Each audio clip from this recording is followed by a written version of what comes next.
I don't know about you, but when I think about Twilight Princess, the first thing that comes to my mind isn't all the similarities it shares with Star Wars. In fact, if you told me that Twilight Princess not only shares a suspicious amount of similarities with the Star Wars universe and lore, but also faced the same public backlash as the Star Wars prequels, I'd probably start to think I was hearing the beginning of some new wild conspiracy theory that inevitably ends in Twilight Princess being ported to Switch. I mean, one is set in the depths of space with futuristic travel, technology, and a mysterious ability known as the Force, while the other is set in medieval times with horseback travel, castles, and the use of magic. So comparing the two to each other would be ridiculous, right? Well, that's what I thought, but after replaying through Twilight Princess, I was blown away at just how similar the two really are. The amount of small details that would go completely unnoticed unless you were specifically looking for them. And it gets even crazier when we look outside of the game as well. So how did Twilight Princess suffer the tragedy of Star Wars? Well, first we need to dive into the lore of the Twilight and how they came to be. The Twilight are descendants of the Interlopers, a tribe of incredibly powerful sorcerers that once lived in Hyrule during the Great War. They had sought to claim the ultimate power and wanted to control the Sacred Realm, the Triforce, and ultimately the world. During Twilight Princess, we witness an unsettling cutscene that shows us the horrors of the Great War and how the hunger for power could corrupt even the closest of friends.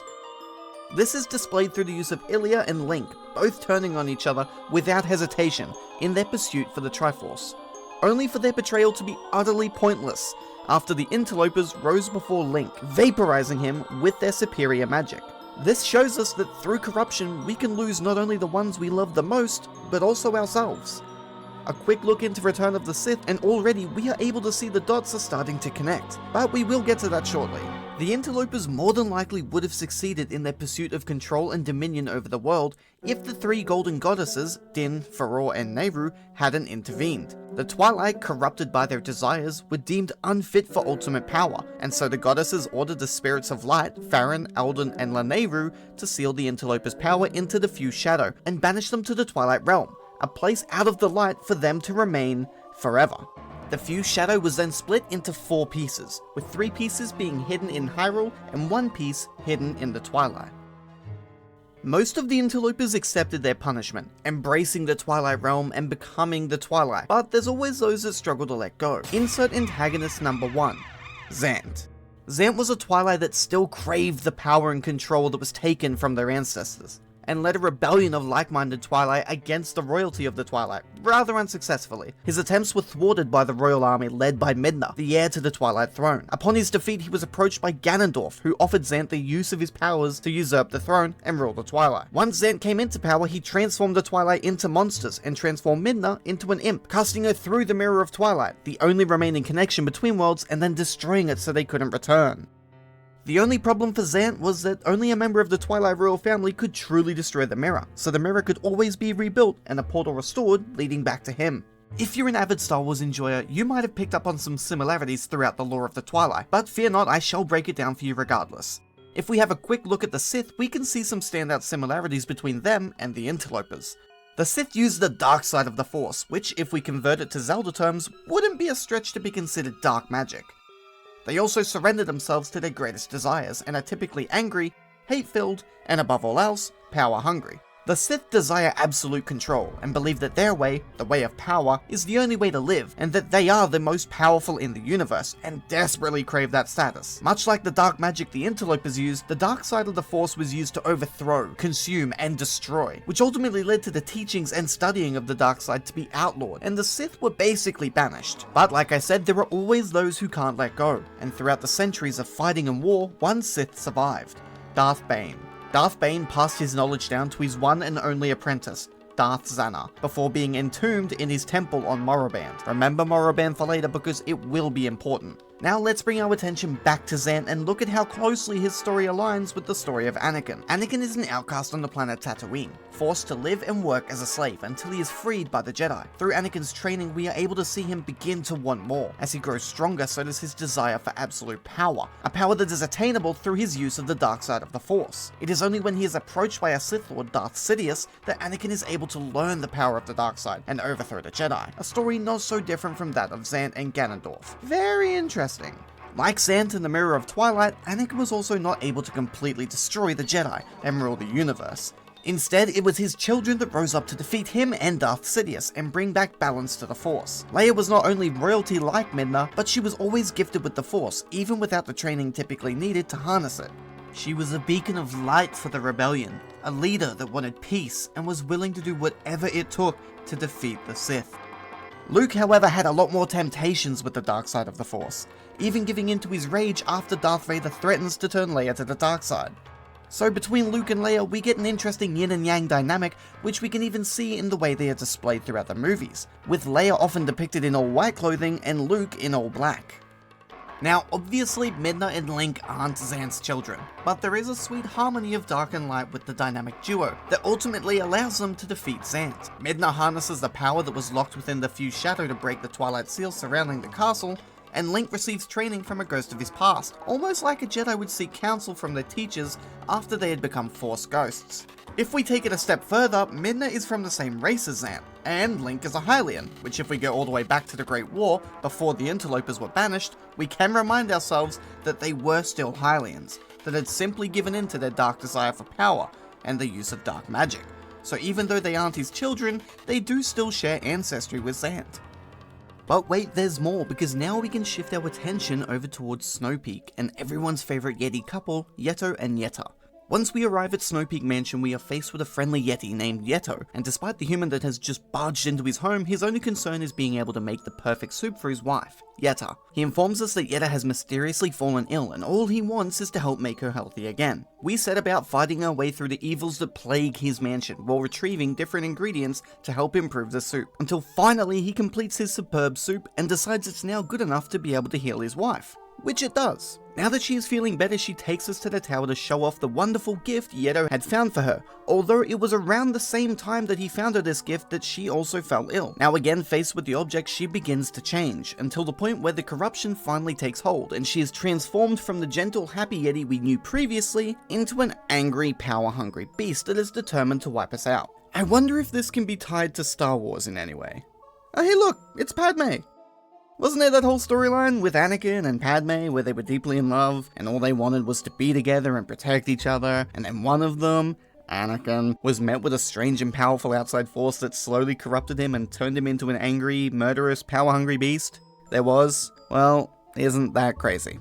Again, it's not a one-to-one comparison by any means, but it's very easy to see the similarities between the two couples. I mean, once we defeat Yetta, she is returned to normal and gets to be with her husband Yeto. I think Anakin and Padme had a slightly different outcome, but who knows? Maybe if we hadn't defeated Yetta, it could have been the same for her and Yeto. That's all I'm saying. This part is really cool. Remember how earlier I said to remember Moraband because it was going to be important? Well, here it is. If we head on over to Gerudo Desert in Twilight Princess, we find the Arbiter's Grounds. These grounds served as a prison for convicts that were sentenced to either execution or banishment using the Mirror of Twilight. Gerudo is also famously known for being the birthplace of Ganondorf. However, in Twilight Princess, even though we have the Gerudo Desert and we have Ganondorf, we don't actually have any Gerudo people. You might be wondering why that, as such a small detail, is so significant. Well, if we dive back into the Star Wars universe and look into where the Sith came from, it once again gets very interesting. See, the Sith homeworld was a planet in the Outer Rim called Moraband, an ancient world that was abandoned after multiple wars, described as having red sands and holding a large temple containing the sarcophagus of Darth Bane, founder of the Rule of Two that helped shape the modern Sith Order. But what is really interesting is the fact that this temple contained a massive execution chamber, used to sacrifice Jedi prisoners. So we have a desert world that no longer has people, that was home to the main bad guys, that used the main building as a prison/execution chamber, and what else do we find? Sarcophagus, which hold the remains of the bad guys that used to live there. I mean, call me crazy, but this is basically the same place. The whole concept of light and dark magic, or good and evil, is far from limited to just Star Wars and Twilight Princess, but it is very cool to see all the crossovers in the lore between the two. Twilight Princess even has the main bad guy killing one of the sages, kind of like how Darth Sidious kills Mace Windu in Return of the Sith. Certain quotes within the game start to hold a lot more meaning as well once you start to draw these connections. The Light Spirit Lanayru during a cutscene delivers this quote, and under New Light, it really starts to feel familiar with the beliefs of the Jedi. Those who do not know the danger of wielding power will before long be ruled by it. The Force and its counterpart in Twilight Princess, dark magic, doesn't really have two sides to it. The Force doesn't have a will of its own that wants to be good or evil, and the same goes for magic. The only thing that determines that is the user themselves. Theoretically, Yoda could bust out some Force lightning and still remain on the good side, but the problem is power. In Star Wars, the Jedi live a very spiritually minimalistic lifestyle. They believe in letting go of all emotional ties and accepting life in a very natural way, whereas the Sith give in to their emotional urges and desire power through the Force to fulfill that. It's the same with early Hylians. Hyrule was filled with inhabitants that had access to powerful magic. The Uka, yes, this absolute nightmare fuel of a bird, were an ancient race of sky-dwelling beings, kind of like the Zonai. According to Shad, the Uka are the closest race to the gods themselves, even more so than the Hylians, and had used their powerful magic to build an advanced society in the sky. It was only when the Interlopers tried to use their magic to take control over Hyrule that dark magic was introduced to the world. The magic was always there, it was just those that chose to use it in pursuit of power that drew the line between light and dark. Power is the downfall in both universes. It may grant temporary fulfillment, but it always results in their eventual demise. It is also power off-screen that would cause another downfall within the two franchises. See, this is where the connection between Twilight Princess and Star Wars gets really unique. The original Star Wars trilogy was massively successful. The innovation with practical effects and never-before-seen movie making left the world in awe of such masterpieces. And when you live through such monumental moments in pop culture, it can be a very heavy hit of nostalgia to revisit. So when the prequels came around 16 years later, the world was ready for that blissful nostalgia trip, but that didn't happen. According to the general public, the prequels were a stain on the Star Wars franchise and should never have been made. People hated them so much that both actors that portrayed Anakin Skywalker were harassed and ridiculed relentlessly by a fanbase that was mad at them for simply doing their job. But if we fast forward to 2022 and the release of Kenobi on Disney+, every single event with Hayden Christensen after the show premiered was met with thunderous applause and praise. Twilight Princess was a brilliant game that took a lot of risks in the face of adversity from a community that was never going to be happy unless they got to relive that nostalgia hit they so desperately craved from Ocarina of Time. That's not to say the game was flawless, nothing ever is. Sure, the motion controls were a bit janky, but it also gave you a new connection to Link like never before. Sure, being a wolf and hunting for tears was a bit boring, but the story behind it was so rich that you felt like you were doing something important that needed to be done. But even so, despite glowing reviews from critics, the general community didn't like Twilight Princess. But now if you ask a Zelda fan their opinion on the game, most people are left confused as to why everyone hated such a great game. And I think to really understand this culture shift, we need to look into human nature and mob mentality. As people, we like to be on the right side of things. We like to be correct and have our opinion shared by our peers and people in our communities. So when it becomes a popular opinion that something is bad, whether or not it actually is, it can heavily influence our own opinion of it. And it certainly wasn't the popular opinion in the fandom that the Star Wars prequels were by any means good. You might be thinking that if enough people have a bad opinion of something in order to start the popular opinion of it, then surely it has to be bad, right? Well, not really. See, if just a few powerful people in a community start to have a bad opinion and tell everyone that respects their perspective, then that can very quickly influence a lot of people's own view on a subject without ever really deciding for themselves. And when that opinion is driven by nostalgia, then it can get really tricky really quickly. Let's look at an example. Let's call this person Sidious. Sidious has 100 people that trust them and respect their opinion. And Sidious says game is bad, for XYZ reason. And 100 people agree whether they have played the game or not. Now, within those 100 people, there are 20 individuals that also have a unique following of their own with 20 people each. And now they say game is bad. Now, within those communities, there are 3 people from each that have a following of 3 people each, and now they say game is bad. Already from Sidious's initial group of 100, the opinion of game is bad has spread to 509 people, who are now primed to only look for the bad instead of looking for any good. Now scale that up to someone that has a much larger following, and you can see how quickly just one opinion of the game can become the leading popular opinion.